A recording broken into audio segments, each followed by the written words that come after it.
Hi, my name is Beth Fukumoto, and I'm the Director of Research for the House Minority Caucus. And this is Better Government, taping from the state capitol. Today we're going to be talking about young people getting involved in government. It's widely known that this recession has affected young people more than anyone else, and the decisions that are being made at the state legislature today about our economic policies are going to affect us for the rest of our lives. So today we brought in two young people, both under the age of 30, who have gotten involved in government and who work at the state legislature. This is Sarah. She is the Chief of Staff for the House Minority Leader. And this is Marc. He is a legislative analyst with House Minority Research. Welcome, guys. Thank you. Thank you. Okay. So Sarah, let's start with you. What got you involved in government? I guess the primary thing that got me involved in government was the lack of people my age. That's true. There are a lot of our representatives these days have been around. We have a lot of people that have been around for a really long time, which is good because it's nice to have the experience. But on the other hand, there's not really a voice for people under the age of even 40. Mm-hmm. Yeah. So, and Marc, slightly different question. What's most interesting to you about working at the Capitol?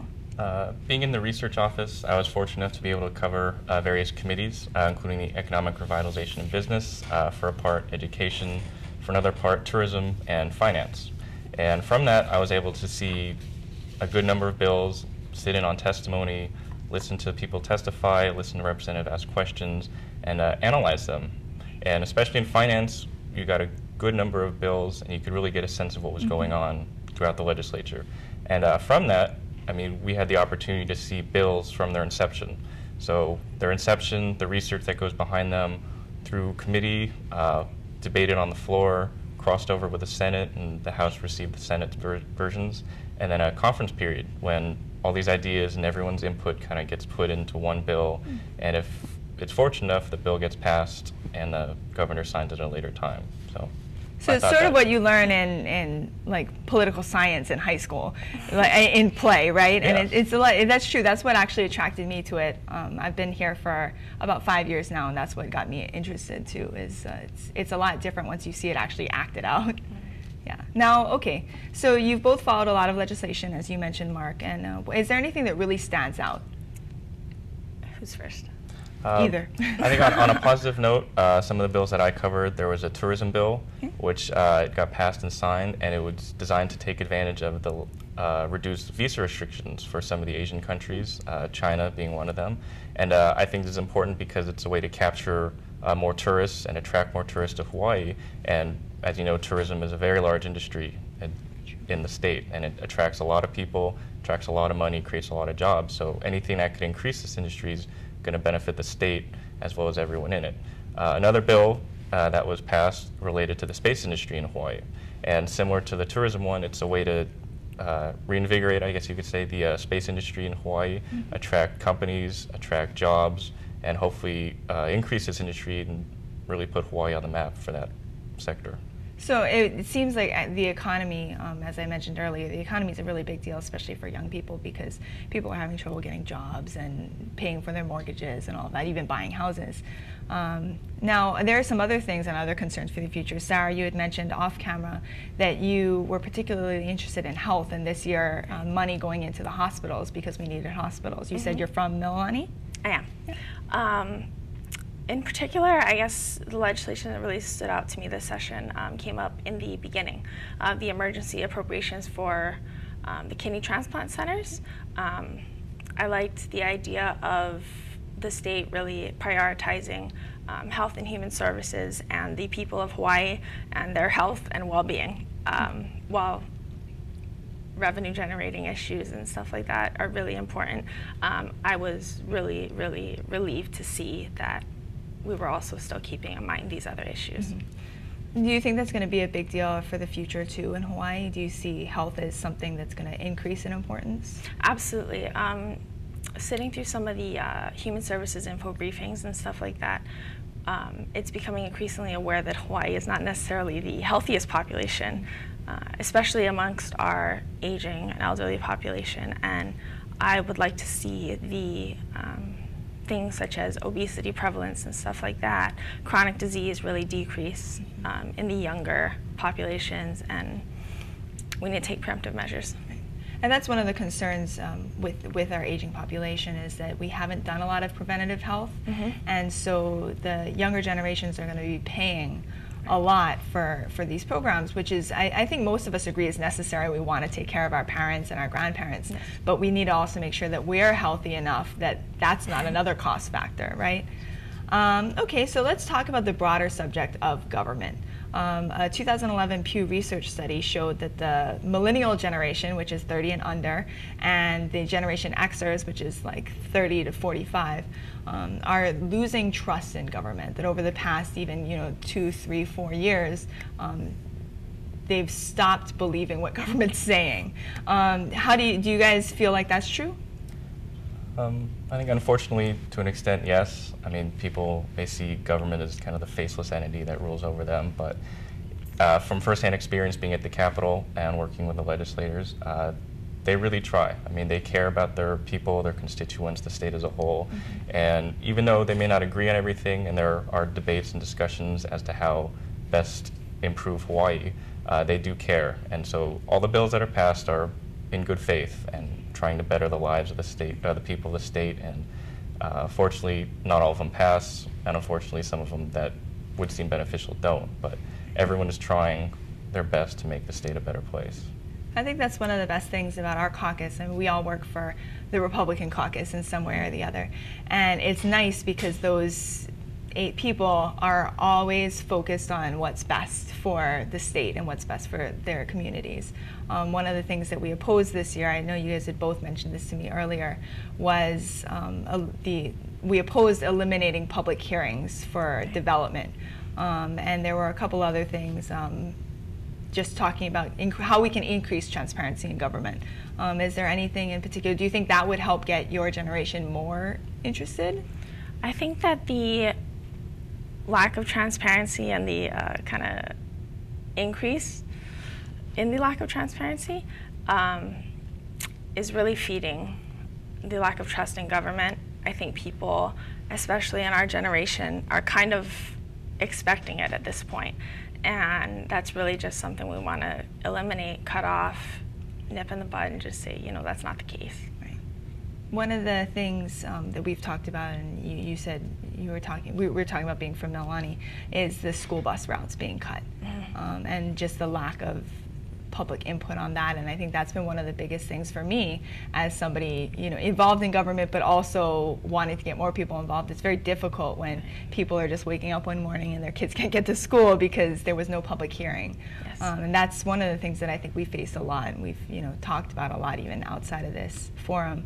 Mark, did you have any other kind of what I took from the this past session? I know I said some of the positive things. There were a few, unfortunately, negative aspects. One of them relates to the lack of transparency that you mentioned before.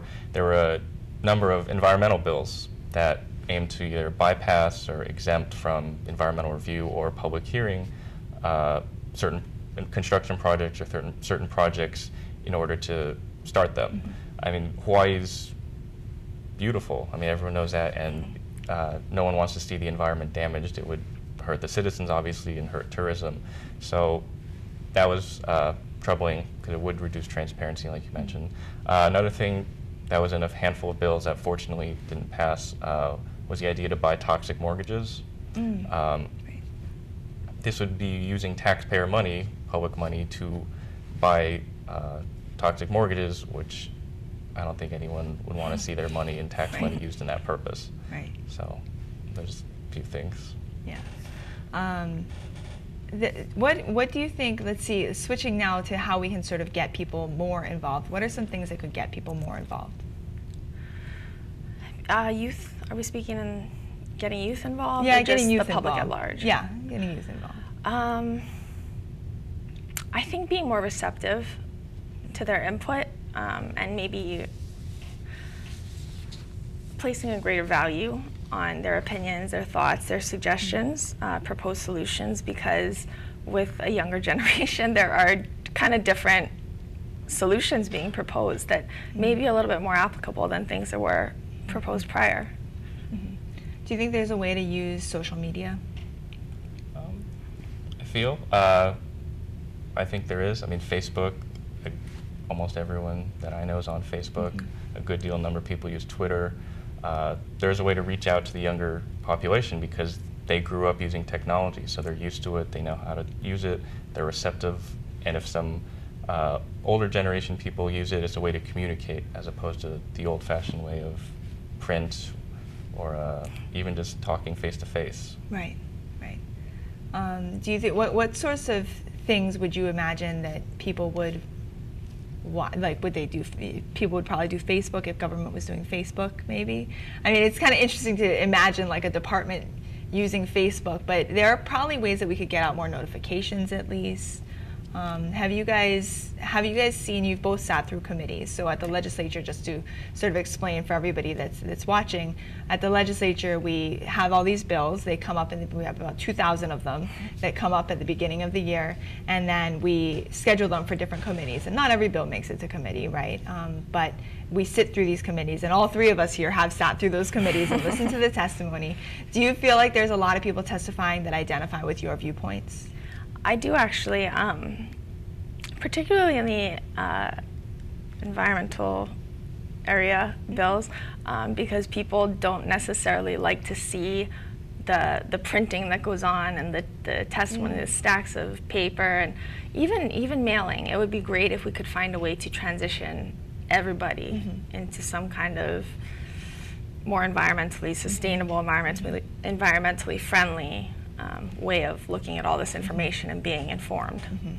It's a really interesting thing that we're sort of involved in right now, because it's on the one hand, you have one generation that feels like it's less transparent if we stop printing things, so that you still see people coming here to the state capitol and checking the bulletin boards to see what committee notices got published.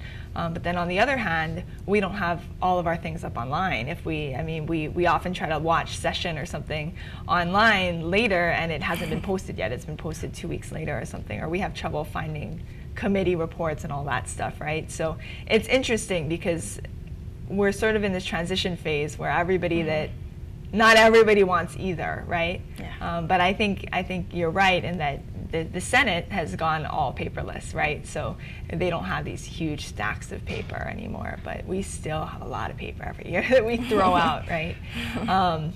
Do you think that maybe if we did something, on iPhone or something like that where people could read it, do you think people would do that? Or do you think that it's not so much the medium, or is it just people just aren't interested? I think people would be receptive to that type of medium. It is a change for the older generation. They're used to having a piece of paper in front of them and something tangible. Fortunately, with new technology, you can treat a tablet or a laptop like a book. So it would save paper. It'd be much more efficient to get notices out to the public. You can send it electronically to people, and I think it's a way to get more people involved. So if they hear about it and it's an issue that they're interested in, they'll come testify, they'll come listen, they'll voice their opinion on it. So. Do you think that, have you noticed a lot of people testifying in committees that you feel that are your age? I think that there is a lot of room for growth there. Okay. Put it nicely. Okay. I know there have been a couple of lobby groups that were younger people. Yes. I haven't seen as much of them, I feel like, this year as in previous years. I think that the university in particular, University of Hawaii, they have a group of people, a core that is very involved with the state legislature, but they are picking and choosing what they get involved in because, there's limited resources. So, right. I would imagine it's probably difficult with just the job market the way it is and everything else. It's hard to find time to come down to the legislature to testify. Yeah. I mean, I guess if you're not working, maybe you could, but you're out looking for jobs or trying to afford stuff, and it's difficult because a lot of times I feel like the people that come in here, regardless of what generation, a lot of times the people that are here testifying are being paid to do so, or they have the money to be able to do it or whatever. So we have sort of we're not all being represented equally, I'd say. One of the things that did bring out a lot of young people this year, I don't know if you remember, the unionization of graduate students. Was it graduate students or was it just students in general? It was graduate students. Okay, Yep. okay. And that brought a lot of people out. So they're out there and people know how to do it, right? It just depends on the issue. It does. Okay. Yeah, that's why I say they can rally the troops when they need to. Right. It's just, Right. it's a little bit tough. Right. Yeah. Is it possible that we're maybe not reaching out to them enough? Like, do you think maybe different kinds of legislation would help? What kinds of legislation? Well, Like, I in mean, what regards? for example, the unionization of grad Okay. students, I guess, brought Okay. people out. But are there Wasn't sure. I wanted to are there make other sure. things like that that could bring people out that maybe would be a little more? I mean, that didn't go through. It didn't look like it was ever going to go through. Really, it was meant to rally the troops, right? You know, I personally followed that bill a little bit. I thought it was Okay. really interesting. And I think what stood out from that a little bit was that when you took a look at the testimony, the stack of testimony,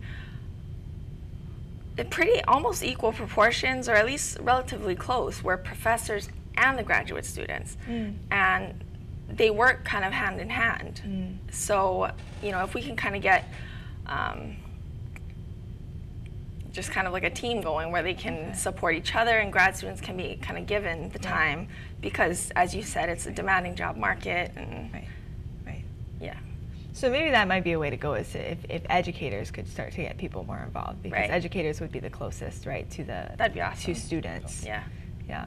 Any other thoughts on how we can sort of stir this generation up? I mean, as you mentioned, the social media or the technology aspect, it's unfortunate, like you mentioned, that a lot of young people aren't coming to testify. I imagine a good deal of them submitted testimony online through email. However, it doesn't have the same effect as coming in to testify in person. So if there's a way to encourage them to come in person, I know it's difficult with either the job market or they're in school, but if there's a way to do that, it'd be great. And as you mentioned before, I think if legislation is interesting enough and it pertains to them enough, they'll find a way to come in and testify, because they want their voice to be heard, and it deserves to be heard. So everyone's input and everyone's opinion deserves to be heard, and it'll hopefully lead to some good legislation. Maybe. I mean, one of the things that we passed this year was teleconferencing for people from neighbor islands to come in. Perhaps that would be a way to go, is to do something like Skype, where people could video conference in their testimony. We're not doing that right now, but that seems like it would probably make the most sense, because young people could sort of just, in between breaks or something else, if they really wanted to testify, they could send in something. Yeah. Or send in a video maybe instead of a letter. People can record that kind of thing from their iPhones nowadays. Right. Smartphones, right. you know. Right. It's a lot easier, and I think probably the legislature has not done as good of a job as we could have as keeping up with that kind of technology. We finally have all laptops here, so that's nice. but it looks like it might be time to even move to iPads or something else. Now, what about voting? Well, we've talked a lot about getting people involved here in government, but one of the big problems has been getting young people to vote, just in general, regardless of what party or anybody, candidates or whatever. It's just getting people out there to vote so that they give their voice. What do you think would encourage people to vote more? I think just an honest, just outright push to get them to vote. I think that kind of the college voter population in general has kind of been stereotyped as a group that is just not going to happen. So Right. don't bother. Right. I think that they will if people were to bother. Right. So I think it's worth the time. Right. What about online voting? We talked a little bit about online voting this year. Do you think that online voting is somewhere we should go? I think it is an avenue to explore, definitely, because it would be a way to increase the voting turnout.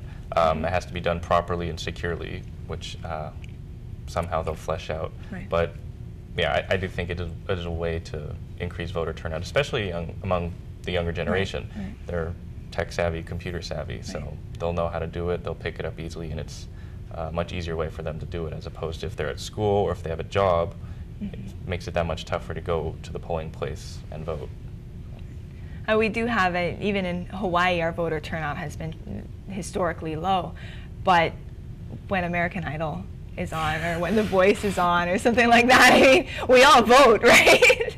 We get out our cell phones or we get online, so there's got to be a way. People, it's not that they don't seem interested at all in participating, right? Because that's a form of participation in voting. It just is for something that's entertainment based. But do you think, like, do you have friends that you think that if it was that easy that they would do it? I do, actually. Okay. Yeah, and I think that part of the draw of things like The Voice or American Idol is that you see kind of an almost immediate result, or you can kind of see the votes and the amount and the tally and the percentage, and it's if it were simplified a little bit and just easier, readily accessible, absolutely. It would, I guess, be kind of interesting on election nights to be able to have that sort of tally running across the bottom of the screen as they come in. That would make me want to watch it more. It's much more interesting. Okay, and then what do you think about getting people to work at the Capitol? Like, do you have friends that are interested? When you talk to your friends about working here, are they interested at all, or do they just think, oh, it's boring to be at the Capitol? I think it's kind of split between how interested they are. I actually got involved in the Capitol because a friend of mine, and that's how I started here. But I did have a great experience, so I would encourage young people to pursue options here through internships, volunteer work. If you just come and visit and see government in action, I think it'll spark an interest. And you just go talk to your representative or your senator and just help out. So it's a good way to get involved. Okay. And Sarah, what about you? I think I've had about maybe 7 or 8 interns over session and now interim, and all of them kind of came into it thinking, oh, cool, it's the legislature, I'll meet representatives, you know. But after having worked here for a period of time, they are actually interested in the process and excited about it, and just how things work. It's I don't know. Is that what happened to you when you came in? Absolutely. Well, okay. I came here and I just became entirely just engrossed in the entire process. It was just fun. I think we noticed that this year with people coming through our office. We had a number of young people in our office this year, and it's at first it's a job, and then it turns into something else when you start seeing how exciting it is. And that's definitely what happened with me when I came in. It was just a job. It was 2008, and the recession just started, and there were no jobs, and I had my master's degree and had to file papers, and that's that it was a job, and that's all it was for me. And as time went on, and I started listening to people give speeches as I was filing my papers, it got more and more interesting, and finally I just stayed. And it really draws you in, and it does seem like if we could get more people just down here, or get more people involved in the political process in general, no matter what part of it, then maybe they would get more engaged, right? They'll catch it. Yeah, it's catchy. It is catchy, yes. Okay, so we have about just a couple minutes left. Do you guys have anything else you want to add? I just want to reiterate, it was very rewarding working here. I mean, just to help out in any way possible the legislatures and the state legislature, and try and help the people of Hawaii have a better life and just better the state. So I think people underestimate how exciting it is to work here. I think if they would just give it a shot, they would love it. What was the most exciting thing? For me? Yeah. Late night finance. Late night finance, okay. I loved it. Okay. Yeah. I have to agree with that. Late night finance. Yeah. It was a lot of hours, but I mean, a lot of stuff gets done, a lot of discussion, a lot of bills, and it is a crazy environment, but it's very energetic. Yeah, so that's very exciting. For those of our viewers that don't necessarily know what late night finance might mean, we at the legislature at the end of the session, towards the end of the session, the finance committee meets, and it's about, I don't know, would you say maybe 2 a.m. sometimes the committees go till? Yep. Often later, but it's really perfect for young people actually that like to stay up late. It is. Right? That was probably the most fun that I ever had too, was just sitting there and going through all those bills, and you get to see everything that goes on. A lot of big decisions get made there. A lot of big decisions get made at 2 o'clock in the morning, which doesn't necessarily increase transparency, but whoever can stay up, I guess. But if you can stay awake, right. Well, I just wanted to thank you guys for coming on the show today. Yeah, thank you. And I think this is a really important topic that we went over. I think getting more young people involved is going to be a really difficult thing, but it's crucial. I think if you look at the people that are in office right now, they're not going to be necessarily around for the next 50 years, but we will be. And the dangerous thing that we're kind of running into now is that most of our generation is not prepared to take leadership and to take charge, because we haven't had the opportunity to do it. So I think just as much as we can as young people, and I like to include myself in that for a little while longer, as young people we want to get our friends and get everybody else involved, because we're the ones that actually have to lead this state, and in not very long either. And if we just keep not paying attention, then that's not going to help us in the future. So I just wanted to say thank you guys for coming on, and thanks to our audience for watching us. We really appreciate you taking the time just to listen to us and listen to our discussion here. Please come down to the Capitol. If you're young and you're watching, please come down to the Capitol. Make sure that you vote. Make sure that you testify in committees. It's really important because, like I said earlier, we are the ones that are going to be making the decisions for years and years and years to come, and things that we do now with the legislature are going to keep affecting us, and we're the ones that are going to be the most hit by the recession and by other things, the job market, the housing market.